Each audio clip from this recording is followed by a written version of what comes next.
Why is every Diwali basket in our country today imported from China? It's not that we can't make the baskets, right? So there are big supply chain issues, huge. So that's what industry solved for first. I met my co-founder, Mrs. Geeta Ram, who was Secretary Crafts Council of India then. And when I finished doing a stonecraft documentation for them, 14 states, 3 years, I said, Geeta, what should I do next? And she said, Neelam, let's do a business. Craft can stand on its own feet. Those were her exact words. And I asked her, I said, should we set up a non-profit? She said, no, it should be a business. And that's why we set up this social business called Industree. So the three initial co-founders was Geeta, Neela, and then, of course, a batchmate of mine called Poonam Kasturi, who has passed away now. But the three of us set up Industree together as a private company. So much later, we set up the company in 1994. I was told I was a social entrepreneur in 2006. I had existential angst when I was in NID. In my fourth year, I was like, thick in it. What am I here for? What is life? And then I was pulled out of that entire kind of a depression by a faculty member who said, Neelam, work with your hands. So she said, go and weave. And in NID, we did a course called Basic Materials where we worked in our hands with all materials, wood, metal, ceramic, 6 months. That stayed in my head somewhere. I chose to go and work in the handmade sector. Industrial design, which is what I did, is not about handmade. Industrial design is about working and building products for industrial production. But I chose handmade because I again was questioning that in our country, where we have so many crafts, why should I not pursue handmade? I chose a craft in Bastar, lost wax metal casting, where I could work with my own hands, the therapeuticness of that whole thing. It just sold me for life on the world of handmade and this rich world of Indian artisanness, artisanship. We were designers from NID. And we didn't know a thing about business. And I stammer and it's gone down a lot. And to start a crafts business in those days, 1994, we knew we had to open a shop. And I said, Geeta, I can't stand in the shop and sell. I stammer. She said, Neelam, it'll be okay. Don't worry. So we three of us invested 20,000 rupees each, Poonam, Geeta, and me. And she gave us a loan. She gave us a loan of 10 lakhs in 1994. And the shop opened in 1996 August. Yeah, so that's how industry started with debt. So we didn't even ask what's the interest, what is what, nothing. Just started. Right. I'd lived with communities, I'd worked with communities, I'd seen the poverty in Bastar. I would eat meals with them. I would cycle into a village in Bastar where when I went day one, the handicrafts promotion officer from the Office of Development Commissioner Handicrafts, Ministry of Textiles, sent me to work with this very poor villager in remote Chhattisgarh. He said, Neelam, take your rice and dal, submit your ration the beginning of the month with him, pay him at the end of the week, the wages, because he was helping me make prototypes.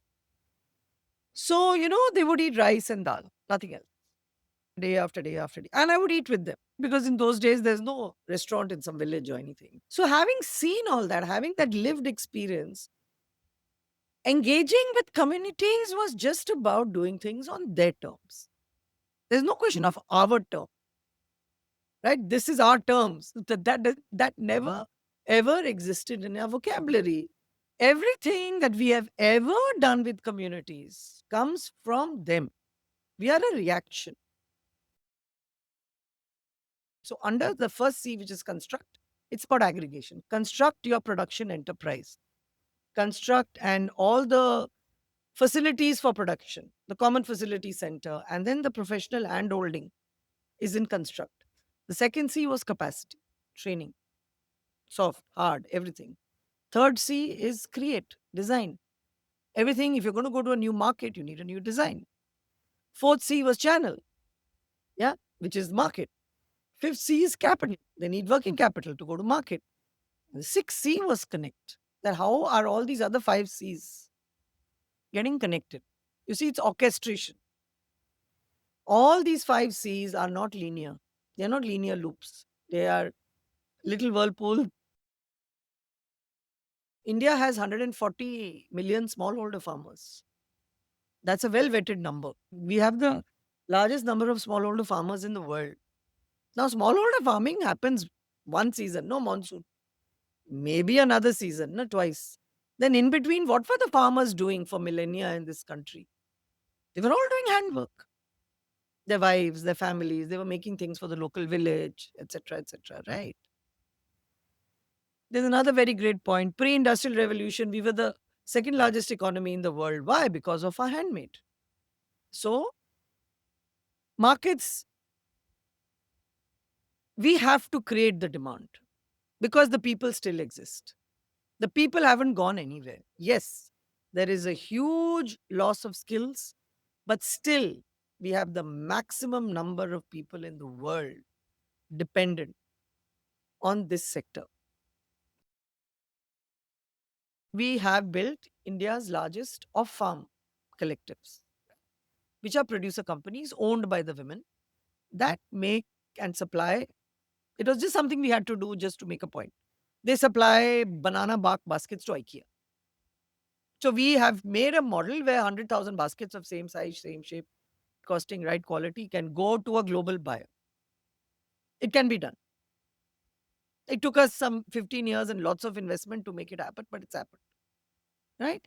Now, having made that happen, we've also got this huge collective doing sal leaf, biodegradable plates. Right? So there are ways we are showing, right, where 1,000 women, 2,000 women, 10,000 women can start getting into a global supply chain, into a national supply chain, into a regional supply chain.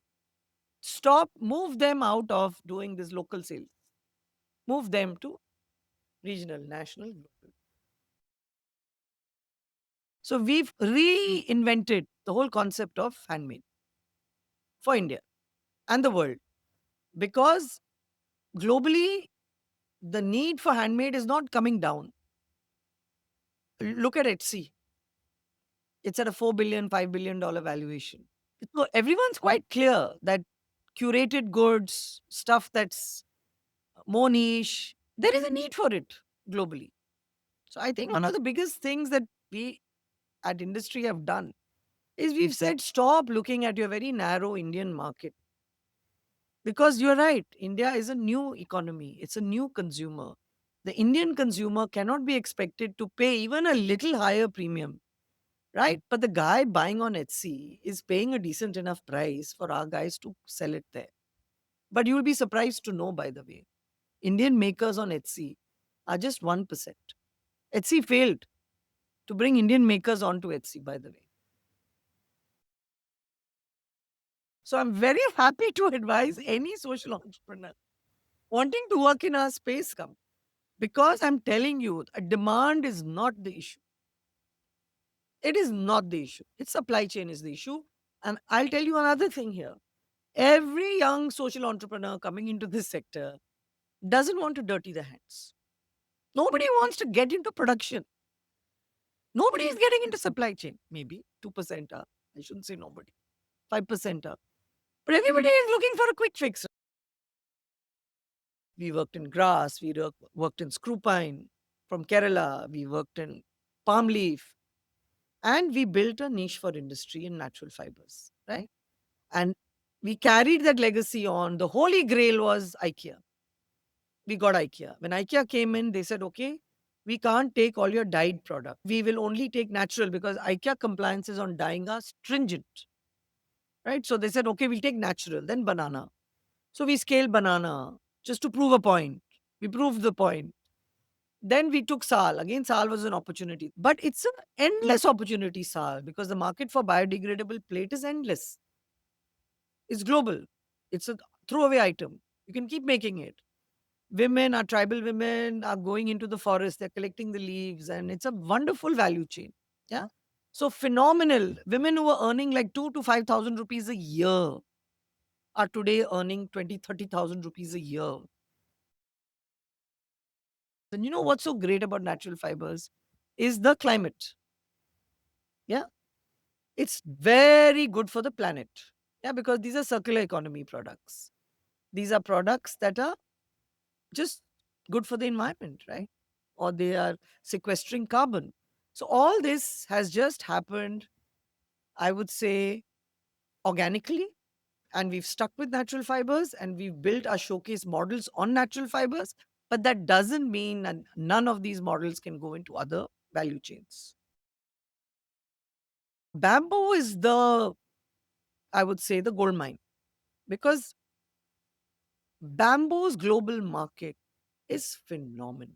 Bamboo goes into lumber, engineered wood, bamboo boards, bamboo flooring, right? National Rural Livelihoods Mission has subsectors. It creates a subsector when it can impact 1 million women. So it's got a couple of subsectors. It's got honey, it's got now bamboo. We are the technical advisors for that. So 1 million women will plant bamboo over the next 5 to 6 years. Already about this monsoon, 40,000 women would complete. Next monsoon, 200,000, so on and so forth. And it's an indigenous bamboo. It's a 16 species are being planted. We are not monospecies. We've been doing this for 5 years. And the collectives of the women will not just plant the bamboo, harvest the bamboo, they will also pre process the bamboo. So, pre processing plants are being set up, they're being tried out. So that when they sell the bamboo, they sell it highest value addition from their side. So, they've earned the maximum at root level, at village level, maximum values accrued to them. Then they will send out. If it's just slivers, it go for agarbatti.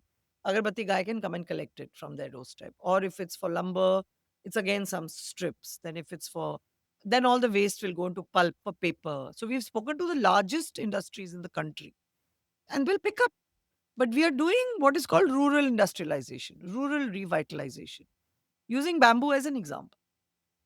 So that's what it is. It will go into briquettes. It will go into the steel industry. And all these guys need this stuff to hit the net zero targets. So somewhere people have asked me, what's a what's good leadership? So I have the word transparency. So I have always run a very transparent organization. I have sat, I've gone through terrible times. I'm paid salary 2 months late. I'm not great at cash flow, though I've run a business, profitable business, mildly profitable. But leadership and the next rung of leaders, they always tell me that what they've learned from me again is transparency. It's just that when you are solving for a problem at the root, then in many ways your solution is the truth. It's not your brain that's come up, it's not your ego that's come up with the solution. So the solution is real, right?